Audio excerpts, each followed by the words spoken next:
난 버려진 아이였잖아요. 아버지도 사실은 우리가 원망스러웠던 거 아니에요? 할인아, 그만. 그런 말은. 알아요. 아버지가 밤마다 혼자 우시는 거 전부 들었어요. 우리 때문에 결혼도 못 하시고 꿈도 포기하시고 이제라도 우리 보육원에 보내세요. 당장 그런 말 멈춰. 너희는 내 전부야. 너희와 함께한 날들을 후회한 적 단 한 번도 없어. 안녕하세요. 오늘은 서울에 사는 48 서민우님의 사연을 들려드리겠습니다. 오늘의 이야기를 듣다가 화가 나고 답답하시다면 시원하게 댓글로 응원 부탁드립니다. 번거롭더라도 구독과 좋아요 한 번씩 꾹 눌러주세요. 그럼 바로 시작하겠습니다. 안녕하세요. 마포구 염리동에서 쌍둥이 딸을 키우고 있는 서민우입니다. 제 나이 48. 이제는 두 딸이 모두 대학생이 되었네요. 오늘 이렇게 제 이야기를 전하게 된 것은 16년 전 그날 제 인생을 완전히 바꿔놓은 그 특별한 밤을 나누고 싶어서입니다. 2004년 12월 서울에서 가장 추운 겨울이 찾아왔습니다. 당시 저는 마포구의 한 작은 인쇄소에서 야간 작업을 하는 교정 담당이었습니다. 부모님은 일찍 여의고 대학도 가지 못했지만 꼼꼼한 성격 덕에 인쇄소에서 인정받으며 7년째 일하고 있었죠.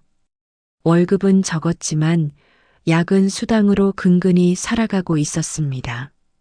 그날도 평소처럼 밤 11시가 조금 넘어서 퇴근길에 올랐습니다. 당시 살던 원룸까지는 걸어서 30분 정도 걸렸는데 그날따라 유난히 바람이 매서웠습니다. 목도리로 얼굴을 반쯤 가리고 발걸음을 서둘렀죠. 골목길에서 지름길로 접어들려는 순간이었습니다. 깡 마이너스 하는 까마귀 울음소리와 함께 어디선가 희미한 울음소리가 들렸습니다. 처음에는 무섭기도 해서 그냥 지나치려 했습니다. 하지만 발걸음을 옮길 때마다 그 울음소리가 제 가슴을 파고들었습니다. 결국 발길을 돌려 소리가 나는 곳으로 향했습니다. 주택가 모퉁이 쓰레기통 앞에는 낡은 종이 상자가 하나 있었습니다. 상자 위로 눈이 조금씩 쌓이고 있었죠. 상자를 열었을 때 본 광경은 지금도 잊을 수 없습니다. 분홍색 담요 하나에 둘둘 말린 갓난아기 둘이 서로를 의지한 채 누워 있었습니다. 손가락은 파랗게 질려 있었고 입술은 하얗게 변해 있었습니다. 순간 온몸에 전율이 흘렀습니다. 망설임도 잠시 저는 상자째 들고 뛰기 시작했습니다. 집까지 뛰어가는 동안 숨이 턱까지 차올랐지만 멈출 수 없었습니다. 원룸에 도착해서야 아기들의 모습을 제대로 살펴볼 수 있었습니다. 여자아이 쌍둥이였습니다. 조그마한 얼굴이 꼭 닮아 있었고 까만 눈동자가 저를 똑바로 바라보고 있었죠.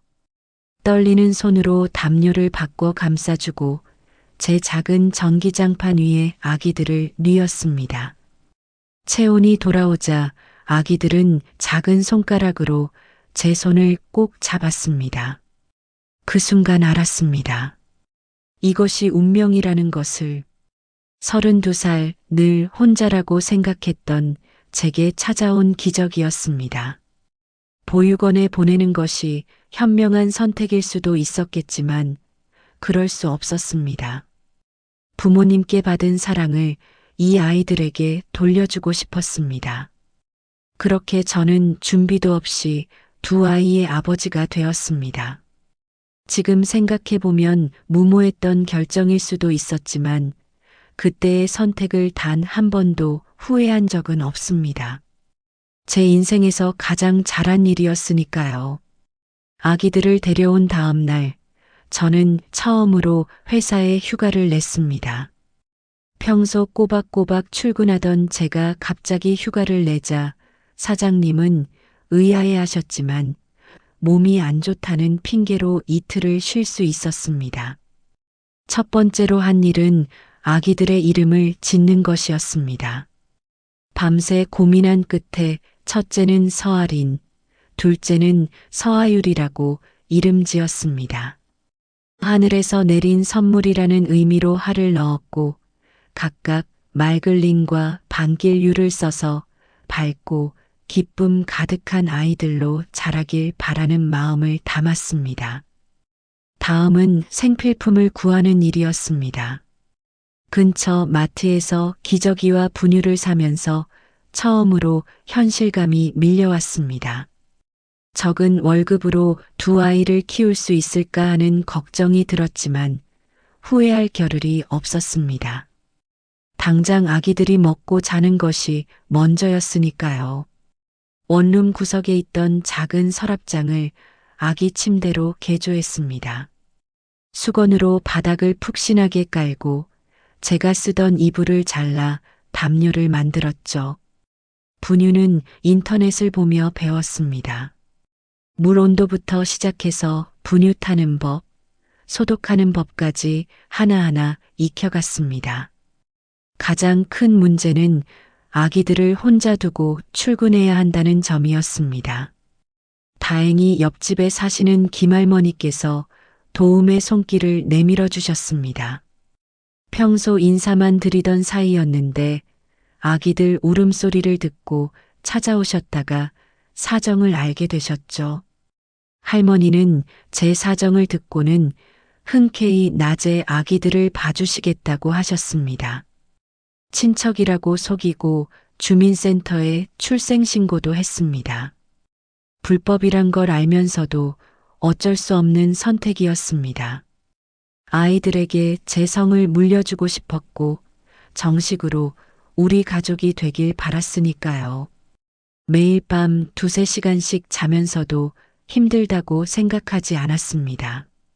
하린이와 하유리가 젖병을 다 비우고 잠들 때면 그저 감사했습니다. 출근 전 아이들의 작은 얼굴에 이마를 맞대고 다녀오겠다고 인사할 때면 가슴이 벅찼습니다. 한 달 후 사장님께 사정을 털어놓았습니다. 혹시나 해고될까 두려웠지만 더 이상 비밀로 하기엔 아이들이 제 삶의 너무 큰 부분이 되어 있었습니다. 뜻밖에도 사장님은 이해해 주셨고 야근 대신 새벽 출근을 할 수 있게 배려해 주셨습니다. 그렇게 우리 세 식구의 새로운 삶이 시작되었습니다. 월급의 절반은 분유와 기저귀 값으로 나갔고 남은 돈으로 간신히 월세를 마쳤습니다. 저축은 꿈도 꿀 수 없었지만 아기들의 웃음소리가 들리는 집은 세상 누구보다 부자인 것만 같았습니다. 시간은 눈 깜짝할 사이에 흘러갔습니다. 어느덧 하린이와 하유리가 걸음마를 시작할 나이가 되었죠. 좁은 원룸은 아이들의 놀이터가 되었습니다. 아침마다 두 아이가 저를 깨우러 오는데 종종 장난감을 밟고 넘어져 울음소리와 함께 하루가 시작되곤 했습니다. 김할머니는 우리 가족의 든든한 지원군이 되어주셨습니다. 낮에는 할머니 댁에서 아이들이 지내다가 제가 퇴근하면 데리러 갔습니다. 할머니는 손녀처럼 아이들을 귀여워하셨고 시장에 가실 때마다 제철 과일을 사다 주시곤 했습니다. 평일에는 아이들과 보내는 시간이 짧았지만 주말만큼은 온전히 우리의 시간이었습니다. 근처 놀이터에서 그네를 태우고 모래성도 쌓았습니다. 가끔은 무료한 지역 도서관에 가서 그림책을 읽어주기도 했죠. 돈이 들지 않는 소소한 나들이였지만 아이들의 웃음소리는 그 어떤 놀이공원보다 행복했습니다. 하린이는 활발하고 호기심이 많았습니다. 걸음마를 시작하자마자 집안 구석구석을 탐험하기 시작했고 한시도 가만히 있질 않았죠. 반면 하유리는 조용하고 섬세했습니다. 혼자서 블록 쌓기를 하거나 그림책을 보는 것을 좋아했습니다. 특히 기억에 남는 건 아이들이 처음으로 아빠라고 부른 날입니다. 퇴근길에 사온 작은 인형을 건네주는데 하린이가 먼저 아빠라고 불렀죠. 뒤이어 하율이도 따라했습니다. 그날 밤 저는 한참을 울었습니다. 기쁨의 눈물이었죠. 육아와 일을 병행하는 게 쉽진 않았습니다. 아이들이 아플 때면 더욱 그랬습니다. 갑자기 열이 나서 밤새 끙끙거릴 때면 속수무책이었죠. 하지만 해가 뜨면 다시 일어나 출근했고 퇴근 후엔 아이들과 놀아주느라 피곤한 줄도 몰랐습니다. 우리 가족만의 특별한 습관도 생겼습니다. 매일 저녁 잠들기 전 서로의 손바닥에 별을 그려주는 것이었죠. 처음에는 제가 아이들 손바닥에 별을 그려주며 시작했는데 어느새 아이들도 제 손바닥에 삐뚤빼뚤한 별을 가리기 시작했습니다. 가난했지만 행복했습니다. 아이들은 제가 줄 수 있는 것보다 더 큰 사랑을 주었고 제 인생의 의미를 더해 주었습니다. 때로는 힘들다고 생각할 때도 있었지만 아이들의 잠든 얼굴을 보고 있으면 모든 피로가 씻겨 내려갔습니다. 그렇게 우리는 하루하루를 소중하게 살아갔습니다.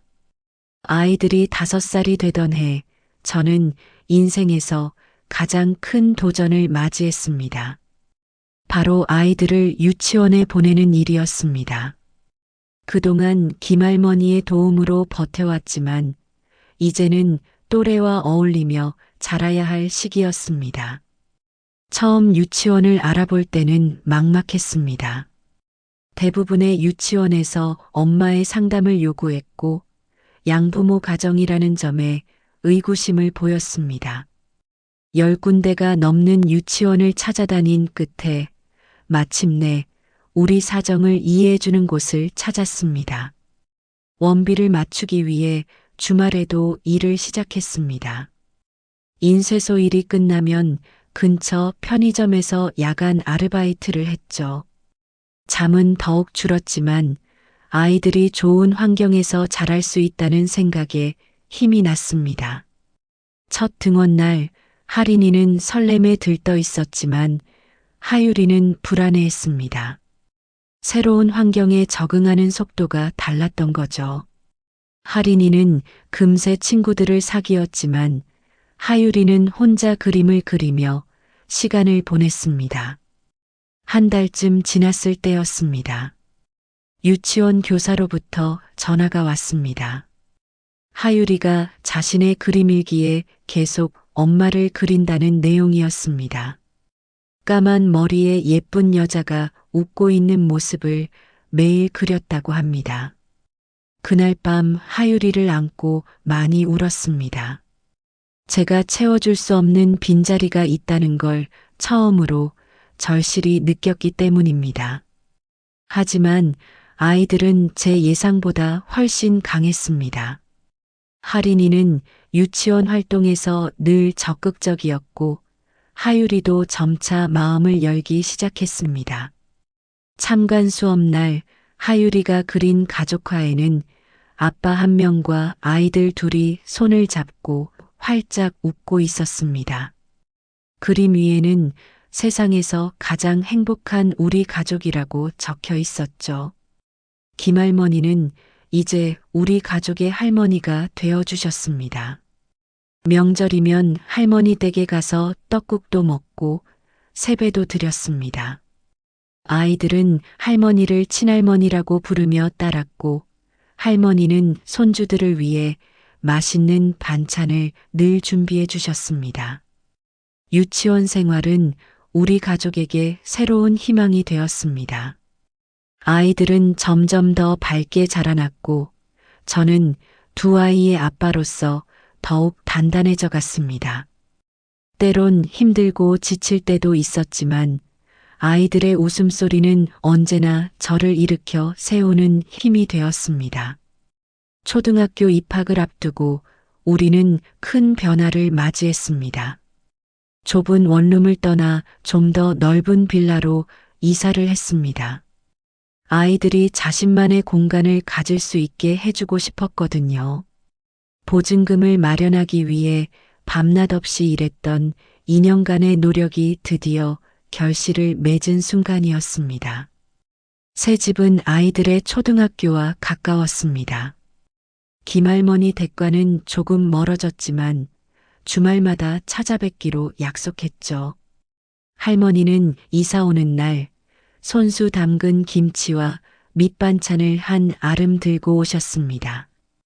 입학식 날 아이들은 새 교복을 입고 나란히 섰습니다. 하린이는 여전히 활발했고 하유리는 조용히 미소 짓고 있었죠. 두 아이의 사진을 찍으면서 문득 깨달았습니다. 제가 발견했던 그 작은 아기들이 어느새 이렇게 훌쭉 자라 있었다는 것을요. 학교 생활은 새로운 도전의 연속이었습니다. 특히 엄마와 함께하는 수업이나 행사가 있을 때면 마음이 무거웠습니다. 하지만 담임 선생님께 우리 가정의 상황을 미리 설명드렸고 선생님은 세심하게 배려해 주셨습니다. 하린이는 수업 시간에 적극적으로 발표하고 쉬는 시간에는 친구들과 술래잡기를 하며 지냈습니다. 반면 하유리는 도서관에서 책을 읽거나 미술실에서 그림을 그리는 것을 좋아했죠. 서로 다른 성격이지만 둘은 언제나 서로를 챙기고 의지했습니다. 어느 날 하린이가 학교에서 울면서 돌아왔습니다.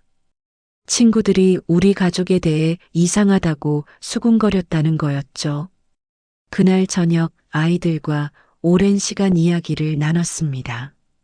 가족의 형태는 다양할 수 있다는 것, 우리는 서로를 사랑하는 특별한 가족이라는 것을요. 다음 날 하린이는 당당하게 발표했다고 합니다. 자신의 아빠는 슈퍼히어로라고요. 엄마 아빠의 역할을 동시에 하는 특별한 아빠라고 말이죠. 그 말을 전해 들었을 때 제 마음속에 작은 훈장이 하나 생긴 것 같았습니다. 1년이 지나고 아이들은 학교 생활에 완전히 적응했습니다. 수업 참관 날 교실에 들어섰을 때 두 아이의 밝은 표정을 보며 생각했습니다. 비록 남들과는 다른 가족이지만 우리는 분명 행복한 가족이라고요. 그리고 그것이면 충분하다고요. 초등학교 3학년이 되던 해 아이들은 각자만의 재능을 꽃피우기 시작했습니다. 하린이는 글쓰기에 남다른 흥미를 보였고 하유리는 미술 시간이면 늘 선생님께 칭찬을 받았습니다. 어느 날 하린이의 담임 선생님께서 상담을 요청하셨습니다. 국어 시간에 쓴 하린이의 일기를 보여주시더군요. 아빠의 손이라는 제목의 글이었습니다. 까칠한 아빠 손바닥에 굳은 살, 밤마다 제 머리를 쓰다듬는 따뜻한 손길, 출근할 때 흔들어 주시는 작별 인사까지. 하린이는 저의 손을 통해 일상의 사랑을 섬세하게 표현했습니다. 선생님은 하린이를 교내 글쓰기 대회에 추천하고 싶다고 하셨습니다. 대회 준비를 위해 방과 후 수업을 듣게 되면서 제게는 새로운 숙제가 생겼죠. 편의점 아르바이트 시간을 조정해 하린이를 데리러 가야 했습니다. 같은 시기에 하유리는 미술학원에 다니고 싶어 했습니다. 평소 스케치북을 들고 다니며 틈틈이 그림을 그리던 아이였는데 이제는 제대로 배우고 싶다고 했죠. 두 아이의 방과 후 활동비를 감당하기 위해 주말에는 인근 마트 재고 정리 아르바이트까지 시작했습니다. 매일 밤 피곤해 지쳐 돌아와도 행복했습니다. 하린이가 새로 쓴 글을 보여줄 때면 가슴이 뭉클했고 하유리가 그린 그림으로 집 안벽면이 하나둘 채워질 때면 뿌듯했습니다. 특히 하유리가 그린 우리 가족 초상화는 제 책상 위에 고이 모셔두었죠. 그러던 어느 날 놀라운 소식을 들었습니다. 하린이가 교내 글쓰기 대회에서 금상을 받은 거였죠. 주제는 나의 영웅이었는데 하린이는 매일 아침 도시락을 싸는 저의 모습을 생생하게 담아냈다고 합니다. 하유리의 재능도 빛을 발했습니다. 구립도서관에서 열린 어린이 미술 전시회에 하유리의 작품이 전시된 것입니다. 식사 시간도 제대로 못 가질 만큼 바빴지만 전시회 기간 내내 매일 들렀습니다. 하유리가 그린 우리 동네 풍경이라는 수채화 앞에서 한참을 서 있곤 했죠. 주변에서는 아이들의 사교육비를 걱정하며 줄이라고 조언했습니다. 하지만 저는 다르게 생각했습니다. 제가 겪었던 어려움을 아이들은 겪지 않았으면 했고 자신들의 재능을 마음껏 펼칠 수 있기를 바랐습니다. 밤늦게 퇴근하고 돌아와 보면 거실 탁자 위에는 항상 아이들의 메모가 있었습니다. 하린이의 새로운 시나 하유리의 낙서가 담긴 쪽지들. 그것들은 제게 내일을 살아갈 힘이 되었습니다. 지친 일상 속에서 제 삶을 빛나게 만드는 작은 별들이었죠. 중학생이 된 아이들은 급격히 달라졌습니다. 사춘기가 시작된 거겠죠. 늘 웃음이 가득하던 집안이 조금씩 무거워지기 시작했습니다. 특히 하린이의 변화가 컸습니다.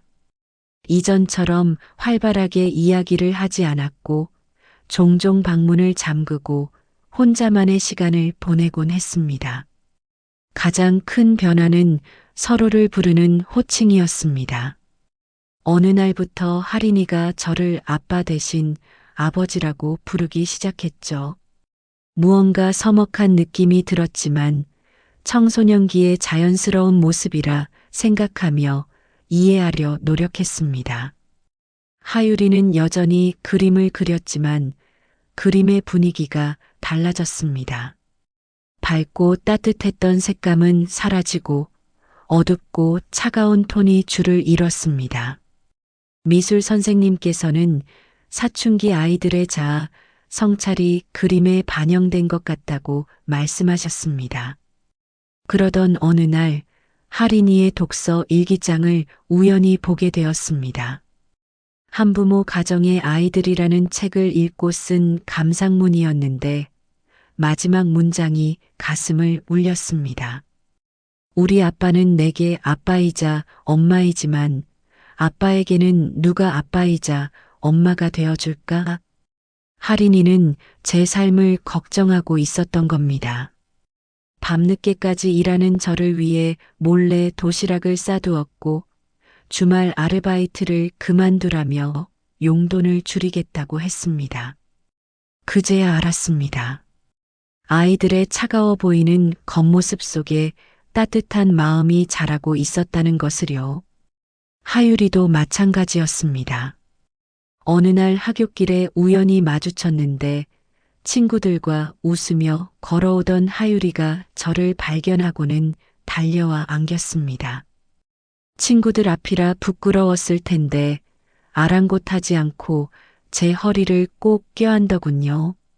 나중에 알고 보니 미술 시간에 나의 영웅이라는 주제로 그림을 그렸는데 저를 그렸다고 합니다.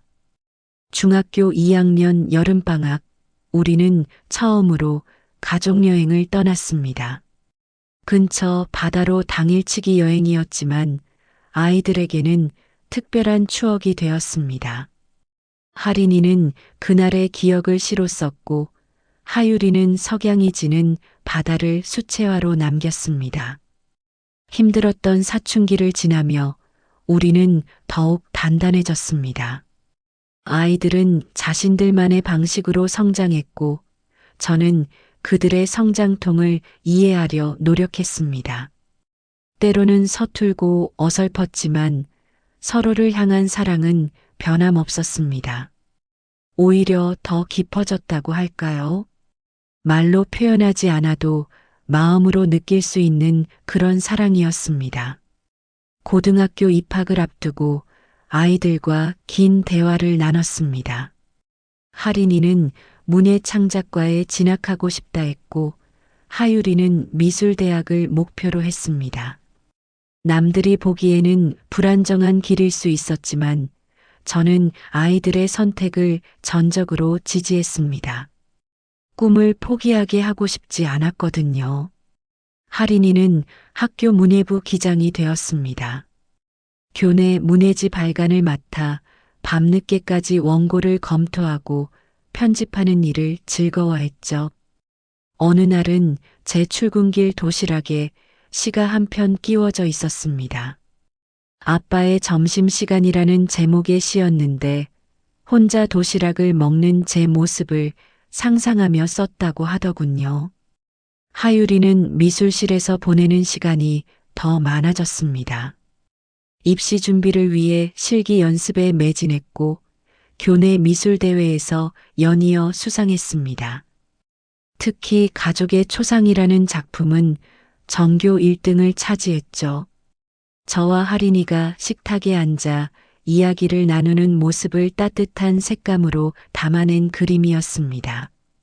생활고는 여전했지만 이제는 아이들이 먼저 알아서 절약하려 했습니다. 생일 선물도 사양했고 교복을 물려 입겠다고 했죠. 하린이는 과외 아르바이트를 시작했고 하유리는 친구 동생의 미술 과외를 하겠다고 나섰습니다. 어느 날 밤 서재로 쓰던 작은 방에서 불빛이 새어나왔습니다. 들어가 보니 하린이가 깊이 잠든 채 책상에 엎드려 있었습니다. 노트북 화면에는 대학 입시 원서 작성 페이지가 열려 있었고 옆에는 등록금 계산이 빼곡히 적힌 메모장이 놓여 있었죠. 그날 밤 저는 오래도록 하린이의 머리를 쓰다듬었습니다. 수능을 2달 앞두고 하유리가 아팠습니다. 과도한 실기 연습으로 손목을 다친 거였죠. 병원에서는 한 달간 그림을 그리지 말라고 했습니다. 하유리는 울면서 불안해했지만 저는 단호하게 휴식을 명령했습니다. 대신 매일 밤 손목 마사지를 해주었고 하유리의 작업실로 쓰던 방 벽지를 새로 발랐습니다. 아이들의 고3 수험 생활을 응원하기 위해 저도 변화를 주었습니다. 주말 아르바이트를 줄이고 아침 일찍 일어나 함께 아침을 먹었습니다. 등교 전 10분이라도 더 이야기를 나누고 싶었거든요. 출근 시간에 쫓기면서도 두 아이를 번갈아 안아주는 것도 잊지 않았습니다. 힘든 시기였지만 우리 모두 각자의 자리에서 최선을 다했습니다. 밤늦게 퇴근해서 보면 하린이는 책상에서 하유리는 이젤 앞에서 여전히 불을 밝히고 있었죠. 그럴 때마다 가슴 한켠이 먹먹해지면서도 뿌듯함이 몰려왔습니다. 우리 모두 조금씩 더 단단해지고 있다는 걸 느낄 수 있었으니까요. 대학 합격 발표 날 저는 처음으로 회사에 휴가를 냈습니다. 아침부터 긴장된 마음으로 집에서 기다렸죠. 하린이는 서울예술대학교 문예창작과 하유리는 홍익대학교 미술대학을 지원했었습니다. 먼저 하린이의 합격 소식이 들려왔습니다. 문자 메시지를 확인하자마자 하린이가 방에서 뛰쳐나와 저를 꼭 안았습니다. 얼마 후 하유리의 합격도 확인했습니다. 세 식구는 서로를 껴안은 채 한참을 울었습니다. 김할머니께 전화를 드렸더니 할머니도 수화기 너머로 흐느끼셨죠. 합격 축하 겸 오랜만에 외식을 했습니다. 평소에는 가격 때문에 엄두도 못 냈던 한우집이었죠. 아이들은 처음 먹어보는 한우의 맛에 연신 감탄했고 저는 그런 아이들의 모습을 보며 행복했습니다. 그러던 중 우연히 아이들의 비밀을 알게 되었습니다. 식당 아르바이트로 모은 돈을 함께 모아 통장을 만들었더군요. 통장 메모란에는 아빠의 새 집이라고 적혀 있었습니다. 제가 퇴근한 후에 몰래 부동산을 돌아다니며 전세집을 알아보고 있었다는 걸 나중에야 알았습니다. 아이들은 제 반대를 무릅쓰고 고집을 부렸습니다. 이제는 자신들이 아빠의 삶을 책임지고 싶다고 했죠. 하린이는 장학금을 받게 되었고 하유리는 미술학원 보조 강사로 일하게 되어 등록금 걱정은 하지 말라고 했습니다. 어느 날 아이들이 저를 한 아파트 모델하우스로 데려갔습니다. 남부럽지 않은 신축 아파트였죠. 아이들은 그동안 모은 돈과 전세자금 대출을 통해 이곳에서 새 출발을 하자고 제안했습니다. 처음에는 완강히 거절했습니다. 하지만 아이들의 진심 어린 설득에 결국 마음이 움직였습니다. 하린이가 건넨 편지에는 이렇게 적혀 있었죠. 지난 16년간 아빠는 우리에게 세상의 모든 것을 주셨습니다. 이제는 우리가 아빠에게 작은 선물을 드리고 싶어요. 하유리는 새집 거실에 걸 그림을 특별히 준비했다고 했습니다. 쌍둥이를 발견한 그날 밤의 풍경을 상상해서 그린 그림이었습니다. 어두운 거리에 따뜻한 빛이 새어나오는 모습이 인상적인 작품이었죠. 그렇게 우리는 새로운 보금자리를 준비하게 되었습니다. 아이들은 이사 날짜를 제 생일로 잡았습니다. 작은 것 하나하나 세심하게 신경 쓰는 아이들의 모습에서 제가 키운 아이들이 아닌 어엿한 어른이 된 모습을 발견할 수 있었습니다. 오늘은 새 집으로 이사 온 지 일주일이 되는 날입니다. 넓은 거실에 앉아 지난 시간을 돌아보니 마치 긴 꿈을 꾼 것만 같네요. 16년 전 그 추운 겨울밤, 작은 원룸에서 시작된 우리 가족의 이야기가 이렇게 아름답게 완성될 줄은 몰랐습니다. 지난 주말에는 집들이가 있었습니다. 김할머니를 모시고 왔는데 할머니는 새 집을 보시고 연신 눈물을 닦으셨습니다. 아이들은 할머니께 큰 절을 올렸고 할머니는 떡과 과일을 한가득 들고 오셨죠. 이제는 여유가 있으니 자주 찾아뵙자고 약속했습니다. 하린이는 대학교 문예창작과 수업을 들으며 글을 쓰고 있습니다. 얼마 전에는 교내 문학상을 받았다는 기쁜 소식도 전해왔죠. 하유리는 미술대학 수업이 힘들다면서도 매일 새로운 작품 구상으로 들떠 있습니다. 두 아이 모두 자신들이 좋아하는 일을 하면서 행복해하는 모습을 보니 더할 나위 없이 기쁩니다. 새집 거실 벽면에는 하유리가 그린 그림들이 걸려 있습니다. 특히 제가 아이들을 처음 발견한 날을 그린 그림을 볼 때마다 가슴이 먹먹해집니다. 어두운 골목길에 희미하게 비치는 가로등 불빛, 그리고 그 아래로 따뜻한 빛이 새어나오는 장면을 담았죠. 그림 아래에는 하린이가 쓴 시가 함께 걸려 있습니다. 아이들의 방도 각자의 개성이 담뿍 담겨 있습니다. 하린이의 방은 책장이 가득하고 하유리의 방은 작은 화실을 연상케 합니다. 휴일이면 세 식구가 거실에 모여 차를 마시며 이야기를 나눕니다. 예전에는 꿈도 꾸지 못했던 평화로운 시간이죠. 사람들은 제게 묻습니다. 어떻게 혼자서 쌍둥이를 키웠냐고요. 하지만 저는 압니다. 제가 아이들을 키운 게 아니라 아이들이 저를 키워주었다는 것을요. 부모가 되는 법을 가르쳐 주었고 사랑하는 법을 알려주었으며 제 삶에 의미를 더해 주었습니다. 이제는 더 이상 바랄 것이 없습니다.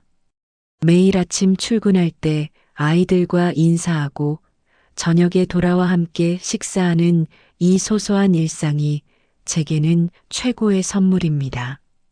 한때는 제가 아이들을 구했다고 생각했지만 사실은 아이들이 저를 구해준 거였습니다. 오늘도 퇴근하고 돌아오는 길에 장을 봐왔습니다. 아이들이 좋아하는 반찬을 만들어줄 생각에 발걸음이 가벼웠죠. 현관문을 열고 다녀왔습니다라고 외치면 어김없이 들려오는 아빠, 어서 오세요라는 아이들의 목소리. 이것이 바로 제가 꿈꾸던 완벽한 행복입니다. 라디오를 듣고 계신 분들께 말씀드리고 싶습니다. 삶이 힘들어도 절대 포기하지 마세요. 우리 가족의 이야기처럼 인생은 우리가 생각지도 못한 방식으로 아름답게 완성되어 갈 테니까요. 다음은 서울에 사는 한지연님의 사연입니다.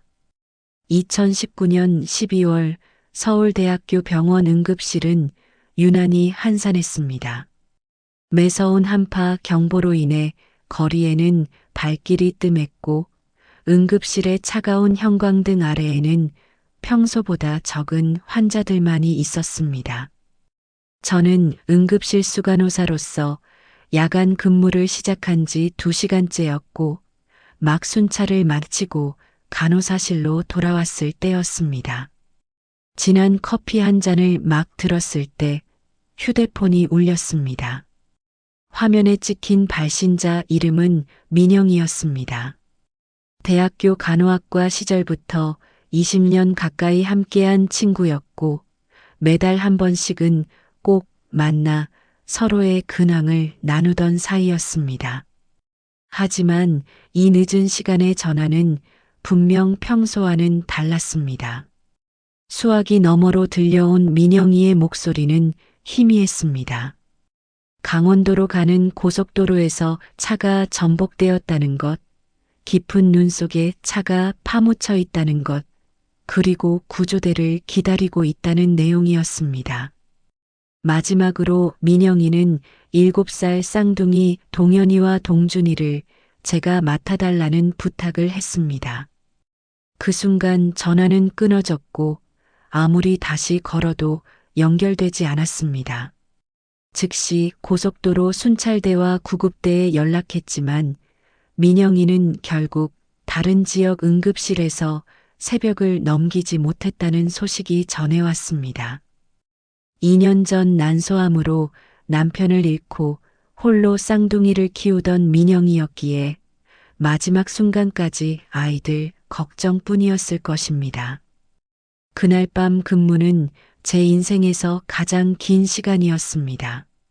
환자를 돌보는 내내 눈물이 멈추지 않았고 다른 간호사들이 대신 업무를 봐주겠다고 했지만 자리를 지켰습니다.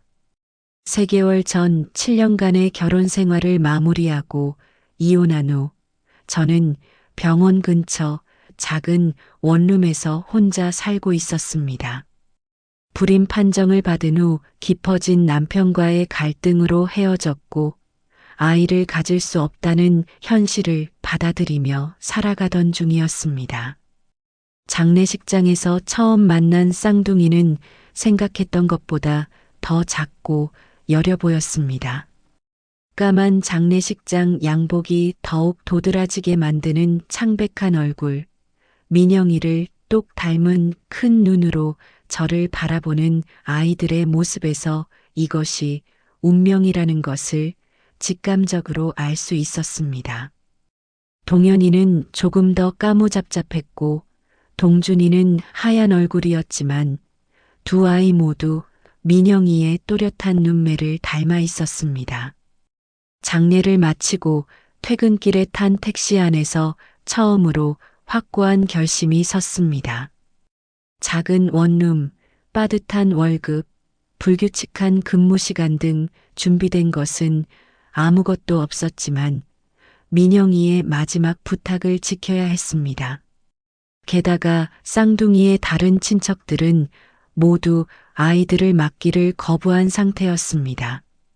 이제는 제가 이 아이들의 유일한 보호자이자 새로운 엄마가 되어야 했습니다. 병원에 복귀한 그날부터 입양 절차를 알아보기 시작했습니다. 독신 여성의 입양이 쉽지 않다는 것을 알았지만 후퇴는 없었습니다. 이것이 제가 오랜 친구에게 줄 수 있는 마지막 선물이자 제 인생의 새로운 시작이 될 것이라 믿었습니다. 불임으로 스스로를 탓하던 지난 날들이 떠올랐습니다. 어쩌면 이것이 제게 주어진 또 다른 형태의 축복일지도 모른다는 생각이 들었습니다. 입양을 결심한 후 첫 한 달은 폭풍 속을 걷는 것 같았습니다. 우선 병원 인사팀에 찾아가 근무 형태 변경을 신청했습니다. 3교대 응급실 간호사에서 야간 전담 간호사로의 전환이었습니다.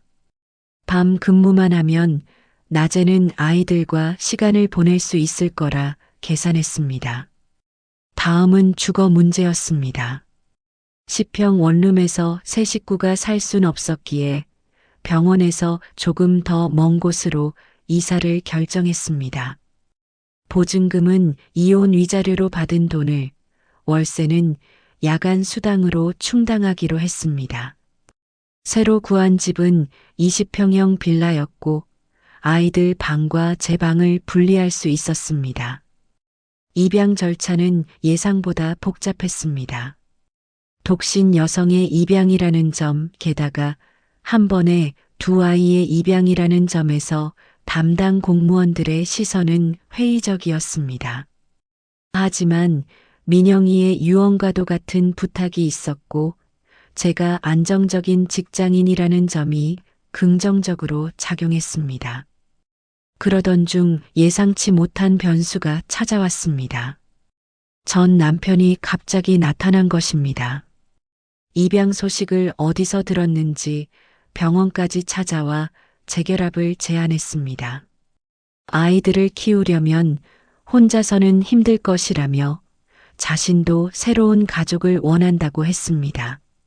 하지만 이미 지난 7년의 결혼 생활에서 충분한 교훈을 얻었기에 단호하게 거절했습니다. 아이들과의 첫 주말은 이삿짐 정리로 시작되었습니다. 동현이는 즉시 자신의 방을 탐험하기 시작했고 동준이는 조용히 책장을 정리했습니다. 민영이의 집에서 가져온 아이들의 물건들을 정리하면서 이제는 정말 제가 이 아이들의 보호자가 되었다는 실감이 났습니다. 병원의 동료들은 제 선택을 이해하지 못했습니다.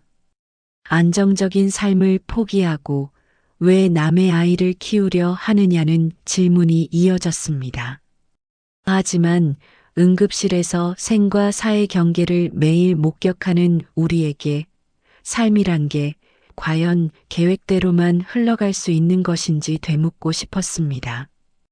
야간 전담 간호사로 전환한 후에 첫 월급날 처음으로 아이들의 학원비를 계산해 보았습니다. 동현이의 태권도와 동준이의 학습지, 거기에 방과 후 교실비까지 더하니 빠듯한 살림이 될 것이 분명했습니다. 하지만 이상하게도 두렵지 않았습니다. 오히려 처음으로 제 삶에 분명한 목표가 생긴 것 같았습니다. 매일 밤 11시 출근하기 전 아이들의 잠든 모습을 확인하는 것이 일과가 되었습니다. 옆집 김 선생님께 부탁드려 아이들을 봐주시기로 했고 대신 제가 퇴근하는 아침이면 김 선생님의 초등학생 아들을 등교시켜 주기로 했습니다. 서로의 부족한 부분을 채워가며 새로운 일상이 만들어져 갔습니다. 한 달이 지나고 문득 깨달았습니다. 더 이상 민영이의 아이들이 아닌 우리 아이들이라고 자연스럽게 부르고 있는 제 모습을, 그리고 그것이 잘못된 것이 아니라는 것도 알게 되었습니다. 피가 아닌 선택으로 맺어진 우리 가족은 그래서 더욱 특별했습니다. 계절이 바뀌고 봄이 찾아왔습니다. 우리 가족의 일상도 조금씩 자리를 잡아갔습니다. 매일 아침 8시 병원 야간 근무를 마치고 돌아오면 아이들은 이미 교복을 입고 아침을 기다리고 있었습니다. 김 선생님께서 아침 6시면 와주셔서 아이들을 깨워주시고 준비를 도와주셨습니다.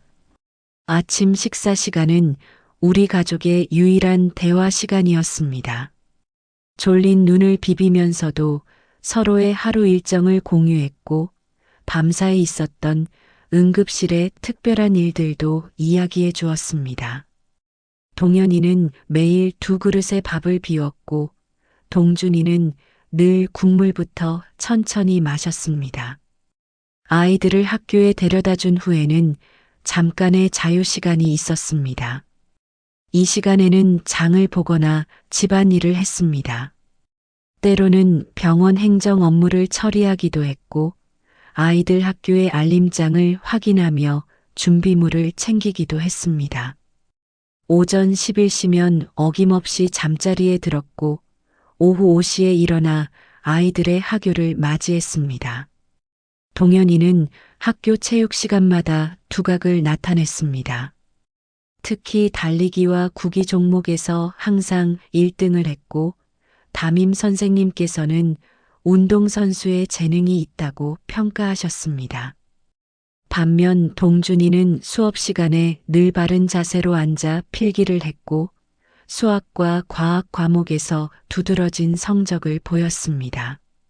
주말이면 아이들의 취미 활동을 지원했습니다.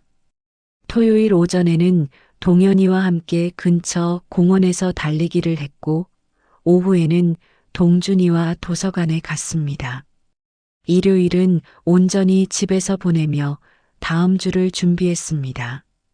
간호사의 스케줄로 인해 법정 공휴일을 함께 보내기는 어려웠지만 대신 평일에 휴가를 내어 아이들과의 시간을 만들어 갔습니다. 경제적인 부분은 여전히 빠듯했습니다.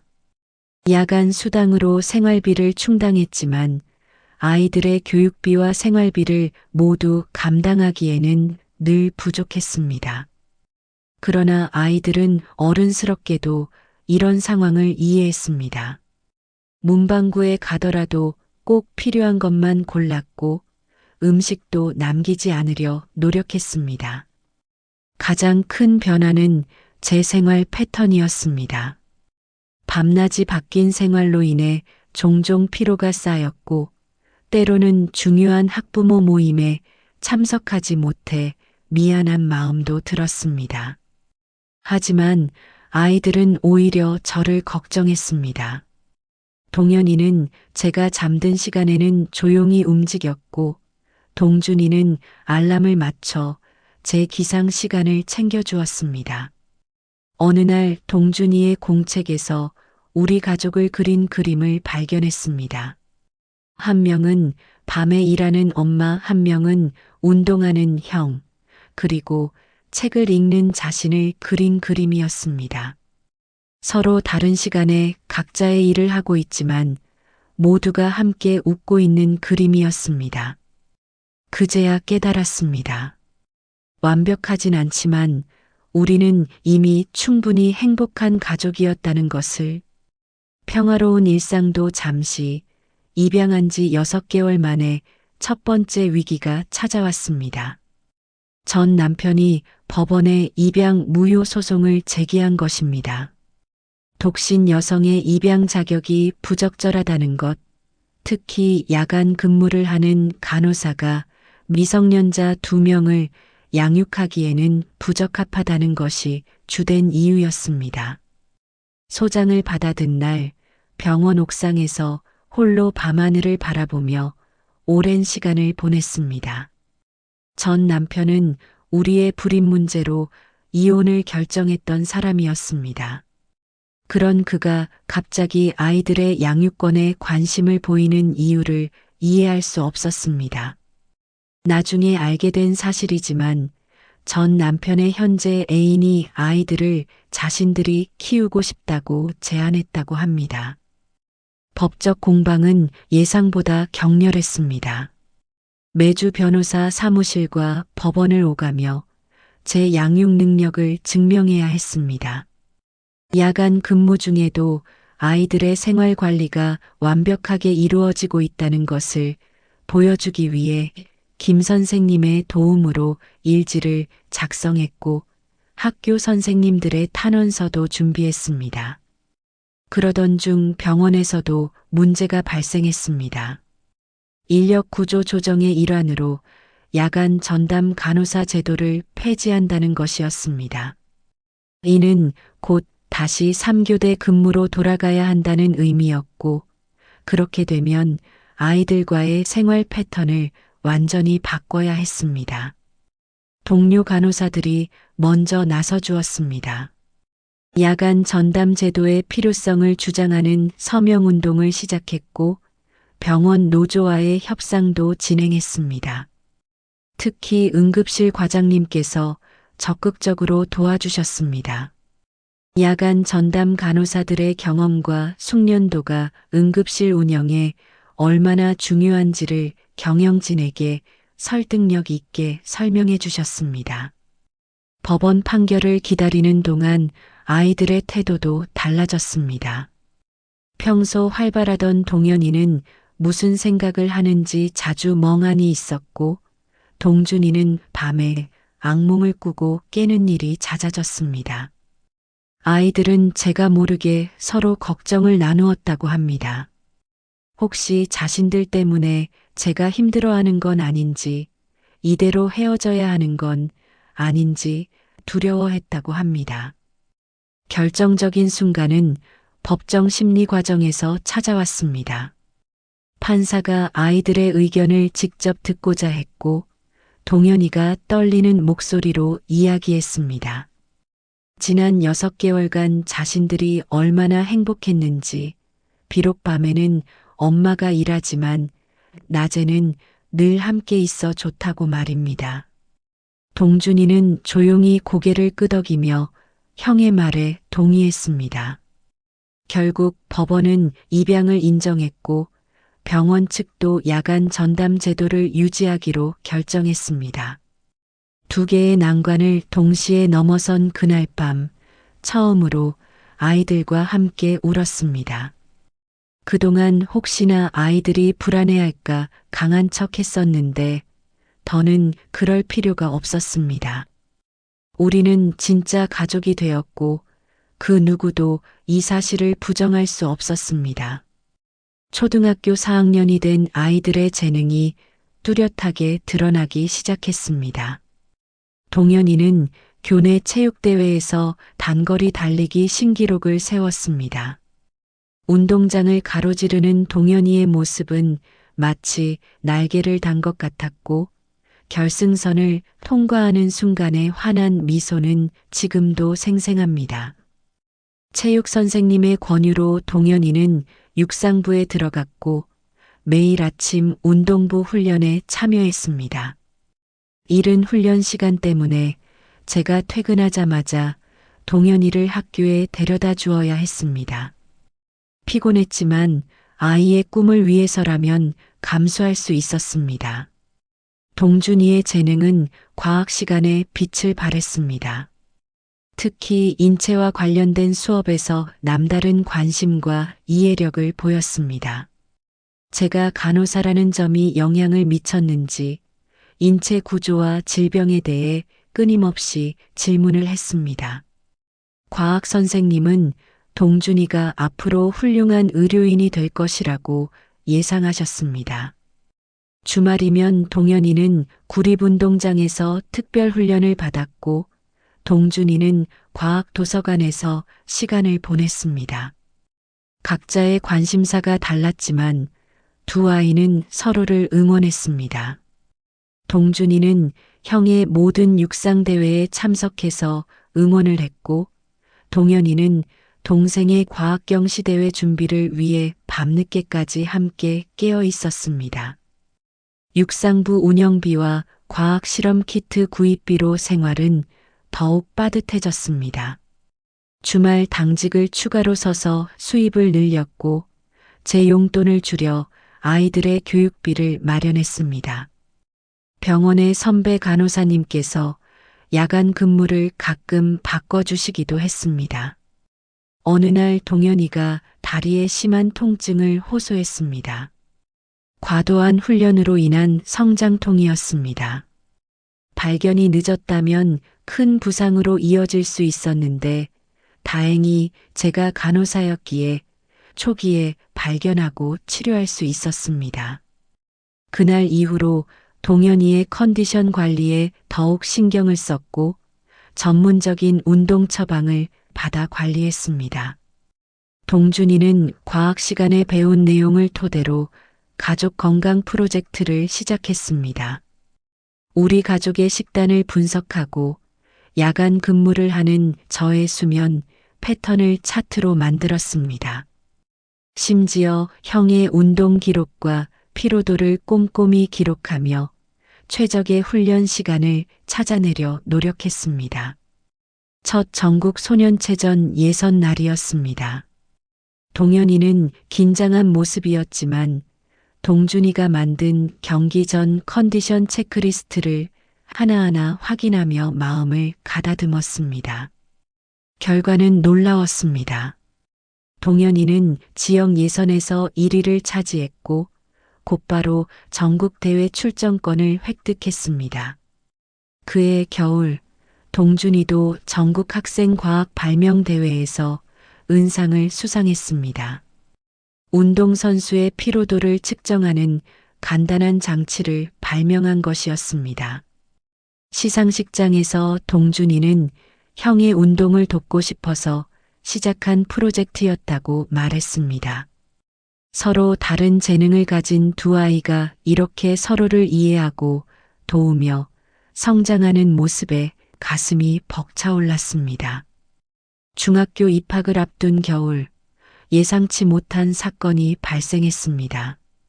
동현이가 육상부 훈련을 마치고 돌아오던 길에 우연히 친부모의 교통사고 현장 사진을 보게 된 것입니다. 누군가 인터넷 게시판에 올린 사고 당시의 기록들이었습니다. 그날 이후 동현이는 완전히 달라졌습니다. 처음에는 단순한 사춘기라고 생각했습니다. 하지만 동현이의 변화는 심각했습니다. 아침 훈련을 빠지기 시작했고 식사 시간에도 말이 없어졌습니다. 방과 후에는 친부모의 흔적을 찾아 인터넷을 헤매고 다녔고 밤마다 악몽에 시달렸습니다. 동준이는 형의 변화를 지켜보며 조용히 고통받았습니다. 과학실에서 실험 중 집중력이 떨어져 작은 화상을 입기도 했고 성적도 조금씩 하락했습니다. 형을 걱정하는 마음에 잠도 제대로 자지 못했습니다. 상황이 심각해진 것은 동현이가 친부모의 묘소를 혼자 찾아간 날이었습니다. 학교를 무단으로 빠져나가 강원도까지 갔다가 늦은 밤이 되어서야 돌아왔습니다. 그날 처음으로 제게 격한 감정을 표출했습니다. 왜 진작사고 현장 사진을 보여주지 않았는지, 왜 진실을 숨겼는지를 따졌습니다. 사실 그동안 아이들을 보호하고 싶은 마음에 사고 관련 이야기를 하지 않았습니다. 민영이의 마지막 순간이 너무 고통스러웠기에 아이들이 그 아픔을 알게 하고 싶지 않았습니다. 하지만 이제는 달랐습니다. 아이들이 스스로 진실을 마주할 나이가 된 것입니다. 결단을 내렸습니다.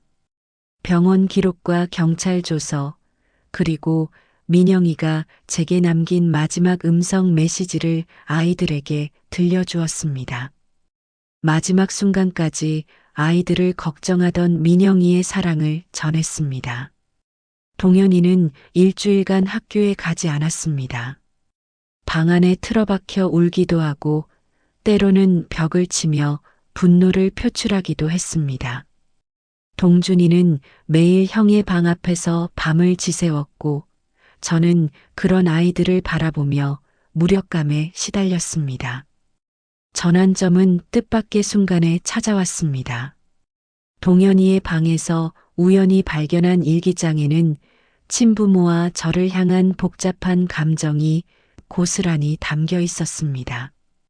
자신을 끝까지 지키려 했던 부모님에 대한 그리움과 죄책감, 그리고 그런 자신을 한결같이 기다려준 제게 보내는 미안함과 사랑이 빼곡히 적혀 있었습니다. 봄이 되어 동현이는 다시 운동장으로 돌아왔습니다. 이전과는 달리 더욱 강한 의지로 훈련에 임했습니다. 친부모의 희생을 헛되이 하지 않겠다는 결심이었습니다. 동준이도 형의 회복을 돕기 위해 운동 생리학을 공부하기 시작했습니다. 그해 가을, 동현이는 전국체전 중등부 육상 경기에 출전했습니다. 결승선을 통과한 후 동현이가 보인 행동은 지금도 잊을 수 없습니다. 하늘을 향해 두 손을 들어 올리며 친부모에게 메달을 바쳤고 이어서 제게 달려와 긴 포옹을 나누었습니다. 그것은 동현이가 자신만의 방식으로 두 부모의 사랑을 모두 인정하고 받아들였다는 의미였습니다. 중학교 2학년이 된 봄, 우리 가족에게는 새로운 변화가 찾아왔습니다. 병원에서 야간 전담 간호사들의 근무 체계가 개편되면서 주말 이틀을 연달아 쉴 수 있게 된 것입니다. 처음으로 가족여행을 계획했고 아이들의 부모님이 잠들어 계신 강원도를 찾기로 했습니다. 묘소에 도착했을 때 이미 봄꽃이 만발해 있었습니다. 동현이는 준비해온 편지를 읽었고 동준이는 자신이 만든 작은 발명품을 소개했습니다. 저는 조용히 뒤에 서서 민영이에게 아이들이 잘 자라고 있다고 걱정하지 말라고 이야기했습니다. 돌아오는 길에 들른 바닷가에서 동현이가 처음으로 마음을 열었습니다. 지난 방학부터 몰래 시작한 일이 있다며 꺼낸 공책에는 육상선수를 꿈꾸는 청소년들을 위한 훈련 일지가 빼곡했습니다. 자신처럼 꿈을 향해 달리는 후배들을 돕고 싶다는 것이었습니다. 동준이도 변화하고 있었습니다. 과학에 대한 관심이 의학적으로 구체화되었고 특히 응급의학에 깊은 흥미를 보였습니다. 제가 일하는 응급실을 견학하고 싶다고 했고 방학을 이용해 청소년 응급처치 교육 프로그램에 참가했습니다. 아이들의 성장은 제 일상도 바꾸어 놓았습니다. 동현이의 육상대회와 동준이의 과학경진대회가 겹치는 날에는 동료들이 자발적으로 근무를 바꿔주었습니다. 병원의 응급의학과 교수님은 동준이에게 의대 진학을 위한 조언을 해주셨고 체육과 교수님은 동현이의 진로 상담을 해주셨습니다. 주말마다 시작된 가족만의 루틴즈도 생겼습니다. 토요일 아침에는 동현이를 따라 셋이서 공원을 달렸고 오후에는 동준이가 준비한 과학 실험을 함께 했습니다. 일요일에는 김 선생님 댁에서 식사를 하며 한 주를 정리했습니다. 김 선생님은 이제 우리 가족의 할머니가 되어 있었습니다. 변화는 학교 생활에서도 나타났습니다. 동현이는 육상부 주장이 되어 후배들을 이끌었고 동준이는 과학 동아리에서 응급처치 교육 봉사를 시작했습니다. 두 아이 모두 자신만의 방식으로 타인을 돕는 법을 배워가고 있었습니다. 가장 큰 기쁨은 아이들이 서로를 더 깊이 이해하게 된 것이었습니다. 동현이는 동준이의 실험을 위해 기꺼이 피실험자가 되어 주었고 동준이는 형의 시합을 위해 최적의 컨디션 관리 프로그램을 연구했습니다. 서로 다른 꿈을 가졌지만 그 꿈을 이루는 과정에서 두 사람은 더욱 가까워졌습니다. 어느 날 밤 응급실 당직을 서고 있을 때였습니다. 동현이가 보내온 메시지에는 자신의 훈련 일지와 동준이의 실험 노트가 담긴 사진이 있었습니다. 그리고 짧은 문장이 덧붙여져 있었습니다. 우리는 서로가 있어 더 빛나는 것 같아요. 그 순간 깨달았습니다. 우리 가족은 이제 서로의 빛이 되어 함께 걸어가고 있다는 것을. 고등학교 입학은 우리 가족에게 또 다른 전환점이 되었습니다. 동현이는 체육특기자 전형으로 스포츠 중점 고등학교에 입학했고, 동준이는 과학영재고등학교에 합격했습니다. 처음으로 둘이 다른 학교에 다니게 된 것입니다. 동현이의 학교는 집에서 1시간 거리였고, 동준이의 학교는 기숙사 생활을 해야 했습니다. 새로운 환경에 적응하는 것이 쉽지는 않았습니다. 특히 동준이의 기숙사 입소일에는 세 식구 모두 쉽게 발걸음을 떼지 못했습니다. 하지만 각자의 자리에서 아이들은 놀라운 성장을 보여주었습니다. 동현이는 전국체전 고등부에서 두각을 나타내기 시작했습니다. 100m와 200m 단거리에서 연이은 메달을 획득했고, 국가대표 상비군에 발탁되었습니다. 훈련이 더욱 강도 높아졌지만 오히려 즐기는 모습이었습니다. 동준이는 과학영재고등학교에서 의과학 분야에 몰두했습니다. 응급의료 시스템 개선을 위한 연구 프로젝트를 진행했고, 야간 응급실의 효율적 운영을 위한 인공지능 프로그램을 개발하기 시작했습니다. 제가 일하는 현장의 문제점을 해결하고 싶다는 것이었습니다. 주말이면 동준이가 기숙사에서 돌아왔고, 우리 가족만의 시간이 시작되었습니다. 동현이의 훈련 스케줄에 맞춰 아침 일찍 운동장에서 만났고, 오후에는 동준이의 연구실에 들러 실험을 구경했습니다. 저녁에는 셋이서 식사를 하며 한 주간의 이야기를 나누었습니다. 변화는 제 직장에서도 일어났습니다. 동준이가 개발한 응급실 운영 프로그램이 병원의 주목을 받게 된 것입니다. 고등학생의 아이디어였지만 현장의 필요를 정확히 짚어낸 혁신적인 제안이었습니다.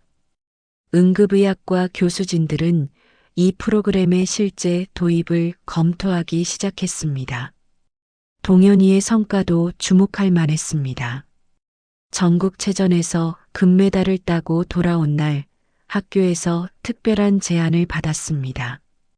실업팀 상비군으로 훈련할 기회가 생긴 것입니다. 하지만 동현이의 결심은 달랐습니다. 체육교육과에 진학해서 후배들을 가르치는 지도자가 되고 싶다고 했습니다. 어느 날 밤 응급실에서 힘든 환자를 돌보다가 문득 생각했습니다. 동준이는 이곳에서 제가 겪는 어려움을 보며 의료 시스템을 개선하려 노력하고 있고, 동현이는 자신이 받은 도움을 다른 이들에게 전하려 하고 있었습니다. 아이들은 각자의 방식으로 세상에 기여하는 법을 배우고 있었습니다. 기숙사에서 돌아온 동준이가 가져온 노트에는 놀라운 내용이 있었습니다. 응급실 의료진의 피로도를 측정하고 최적의 근무 스케줄을 제안하는 시스템이었습니다. 그동안 제가 야간 근무를 하며 겪었던 어려움을 해결하고 싶었다는 것입니다. 그 순간 가슴 한편이 뜨거워졌습니다. 우리는 서로를 걱정하고 배려하며 더 나은 미래를 만들어가고 있었습니다. 고등학교 3학년이 시작되던 봄, 예상치 못한 손님이 응급실을 찾아왔습니다. 전 남편이었습니다. 3년 전 입양 소송 이후 연락이 완전히 끊겼던 그가 응급환자로 실려온 것입니다. 강경화 말기 판정을 받은 상태였고 의식은 희미했습니다. 담당 의사는 시간이 얼마 남지 않았다고 했습니다. 보호자가 없는 그의 상태를 보며 잠시 망설였습니다. 결국 제가 보호자 역할을 자처했고 중환자실로 입원하는 과정을 도왔습니다. 소식을 들은 아이들의 반응은 의외였습니다. 동준이는 즉시 기숙사에서 돌아왔고 동현이는 훈련을 미루고 병원을 찾았습니다. 한때 자신들의 입양을 방해했던 사람이었지만 아이들은 그를 원망하지 않았습니다. 오히려 측은히 여기는 마음이 컸습니다. 중환자실에서의 일주일은 우리 가족에게 특별한 시간이 되었습니다. 전 남편은 의식이 돌아올 때마다 미안하다는 말을 반복했습니다. 자신의 이기심으로 아이들에게 상처를 주었다며 진심으로 후회한다고 했습니다. 동준이는 매일 퇴원 후 중환자실을 찾아 의료진들의 회진을 지켜보았습니다.